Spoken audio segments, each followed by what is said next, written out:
All right. In this one, we're doing the second half of the Twisted Sister lesson on Love is for Suckers. This is the lead parts, the solo, and the harmony parts. They're not too difficult. The solo's got some fast blue stuff in there, and then some cool tapping stuff at the end. But it's actually not as difficult as it sounds. It sounds really, wild and flashy, but it's actually not too difficult to play. So let's get into it. We're still tuned flat, half step down, but yeah, let's get into it. First things first, the harmony parts, there's a higher and a lower part. The lower part sounds like this.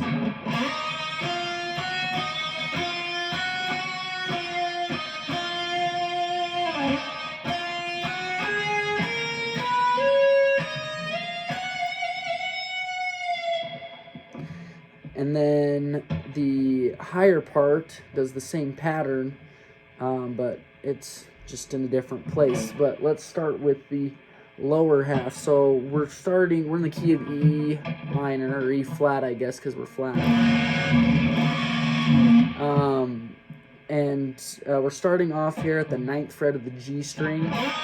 He kind of slides into it, and I think they both technically do it on both their parts, but just kind of like anywhere really, to somewhere around the 7th fret, you can just slide into that 9th fret with some vibrato, and then we're going up to 7 on the B, and then 8 on the B, and then repeat that. Then the second time we'll hit 8 and hit 8 again, and then back down to 7, 9, back to 7, and kind of give that some it's kind of vibrato on pretty much every note, but it's very slight except for kind of the more sustained notes. So it's more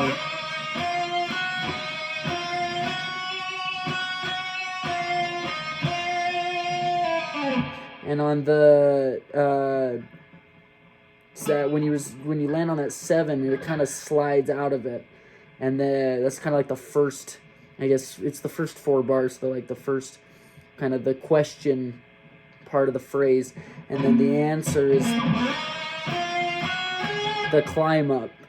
Starts the same, 9, 7, 8, and then we're hitting 10 on the B, over to 7 on the E, to 8 on the E, 10, 12, 14, and 15. And he ends it right there on the 15, and then I kind of add some whammy styled vibrato and kind of dive bomb it slightly at the very end. And then we get into the rhythm part that I talked about in the last video.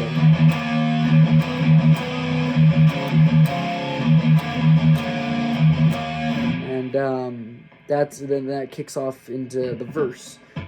So all together, slowly, this is the lower part of the harmony.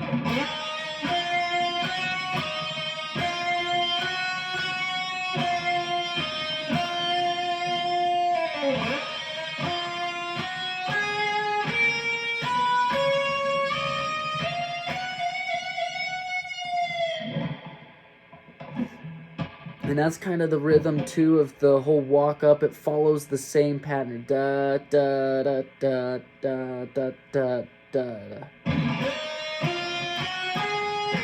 It's kind of like a slow. It's not necessarily a slow triplet, but it kind of feels like a slow triplet, like a triplet trip.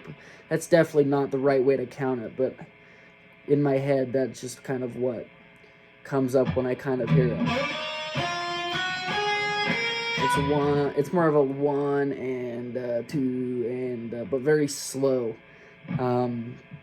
slow walk down. Anyway, so that's the lower section. The higher section does the exact same pattern. It just does it in a different spot. So we're sliding up to the 12th fret this time, of the G, and then we're playing 10 to 4, or 10 to 12 on the B.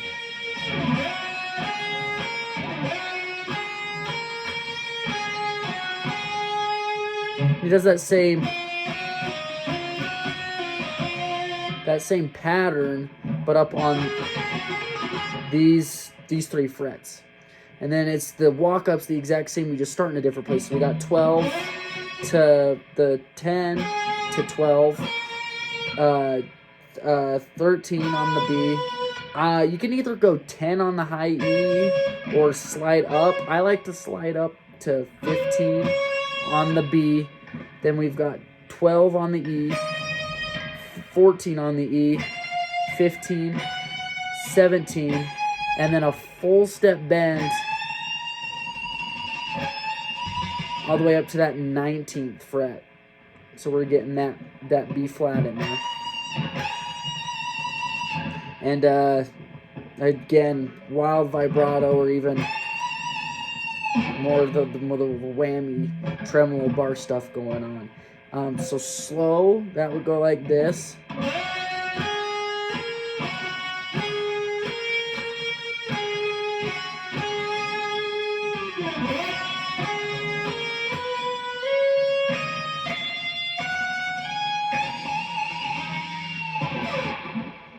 Right, and they're playing the exact same rhythm stuff. They just play it in different spots, and I mean that's kind of what a harmony is necessarily. But as for playing this live, if you don't have like 2 guitar players, what I like to do is I like to just trade off which one I do depending on where we're at in the song. So in the beginning, I'll play the lower one. Maybe the first time after the first chorus, it hits that harmony part again, I'll play the lower one. And then the second time, I'll go to the higher one, and at the very end, I'll go back and forth or something, just to change it up, but to maybe just add more climactic moments into the song. It's all on what you want to do. The lower one is more prominent, so it's probably your better bet if you're just gonna pick one right off the bat, but you could really pick, they're both there, so you could pick whichever one you want. And that harmony is the same every time it's played, even to the very end as it's fading out. They just loop that anytime the harmony's played. So that is that first part. The second half, which is the main solo that I played at the very beginning, is also super cool, and that starts right after this the bridge riff.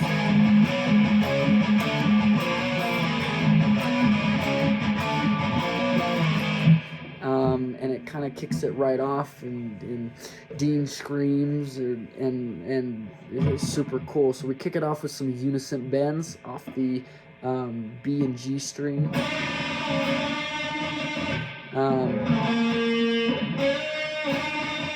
And we're adding, again, some more crazy vibrato. Yes, we got 5th fret and 7th fret on the B and G strings, and we're bending that 7th fret up a whole step and adding vibrato.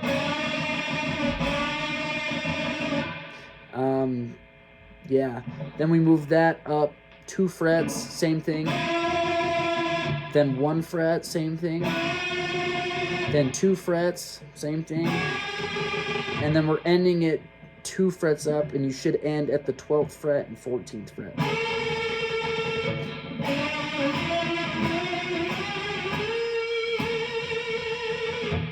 And the next part goes like this. When you land there, you're going to do this kind of blues thing between those same 2 frets. So all together that's...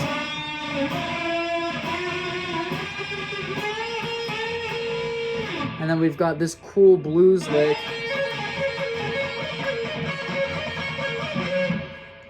It's this cool, kind of double hit. 1, da-da-da-da-da-da-da thing. So we're sliding up to the 15th of the B and going.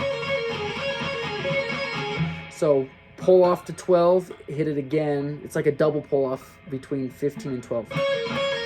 And then you're going to land on the 14th fret of the G. And he plays that it's like three or four times. And then he changes it up and he does the same pattern, but this time we're doing 17 on the B to 12, 15 to 12.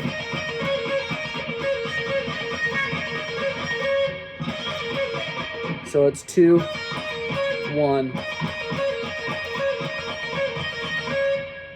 Right there, all right? So from the beginning.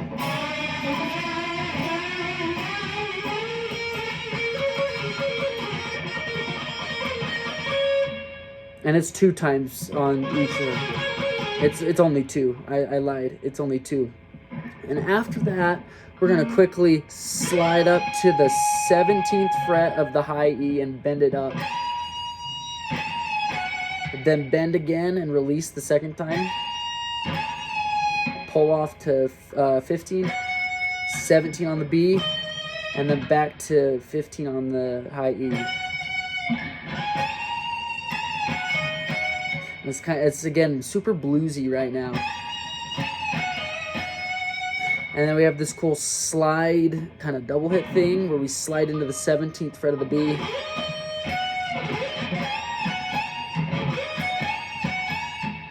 We hit 17, 15, and then 17 on the high E, bend it up, release. But when you release it back to the 15th. So it's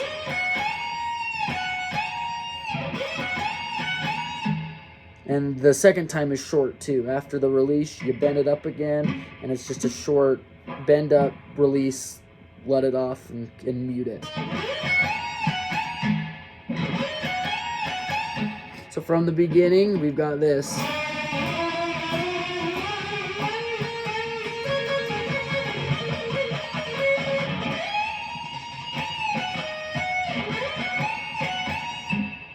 And then we're gonna slide that back down to that 9th fret and do this cool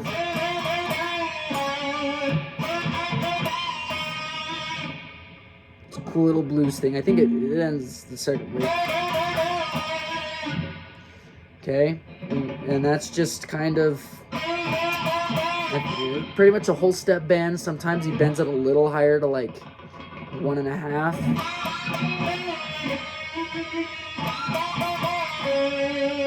And then we've got this cool lick.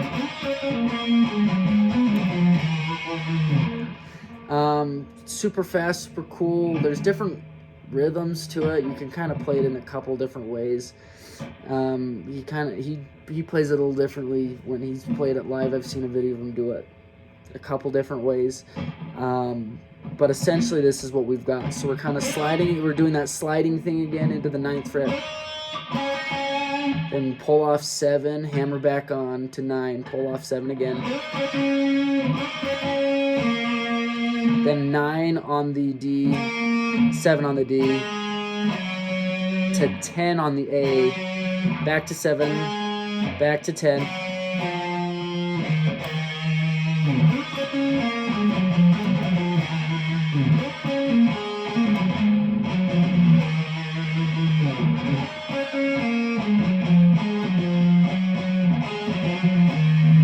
Yeah, that's it. So we got, and then 10, 9, 7, 10, 9, 7, and then a quick hammer on pull off from 10 to 9. And then you're gonna hit 7 on the A twice. Slight vibrato, slide it out. So slow.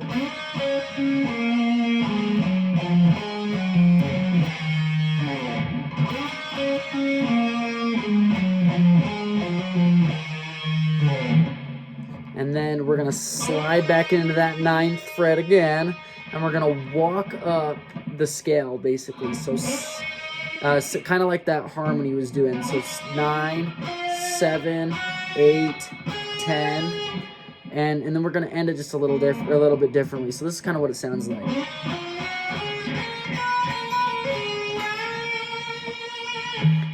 Essentially what that is after we get to the 10, we're going 7, 8,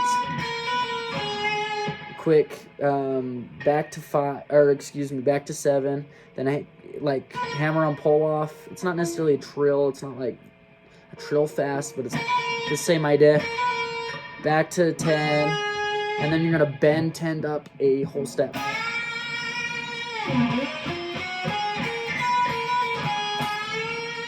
Now in the recording, he adds a harmonic. If you can hit it, I half the time when I'm playing along, I usually miss it, and I just kind of just let it bend and call it good. I try to, but usually it doesn't work because it's a tricky one to hit. So if you can hit it, great. If you can't, it still works because you're bending into a chord tone, so it sounds good. Cool, and then we have the tapping section. Now this is actually, it's the flashiest, it looks the coolest, but it's actually the easiest one.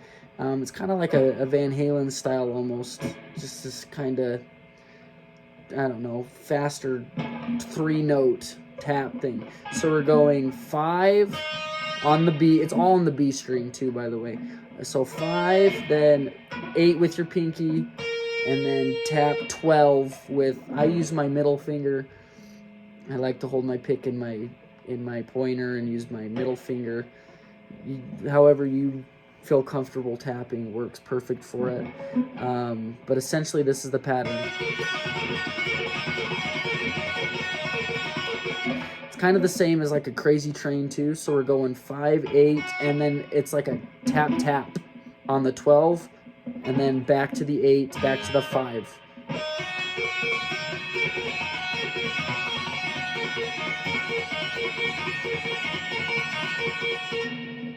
And that's the entire pattern, and we're just going to be moving our tapping hand. So the left hand stays where it's at, and we're playing for 4 counts at the 12th fret. And then we're going up to the 13th fret for 4 counts, and then up to the 15th fret. And that's the whole tapping part. So from that little climbing lick before, we've got...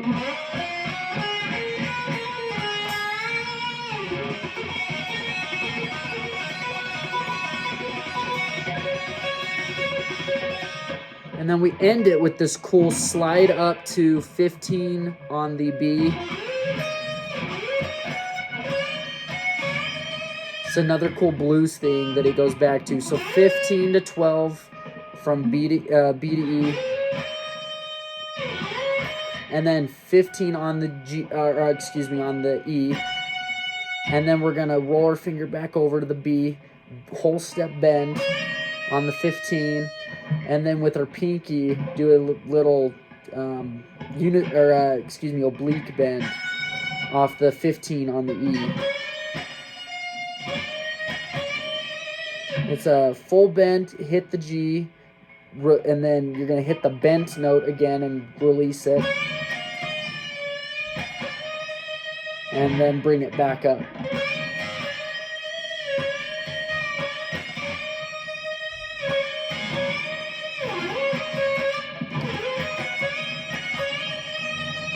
And you can finger it differently. Sometimes I'll grab this with just my middle finger, but it's good to have, when bending strings, it's good to have multiple fingers behind it so that it's easier to bend it. It makes it hard when there's just one finger and you're like, this hurts because one finger, that's not a lot going on. So however you're comfortable fingering it, it works.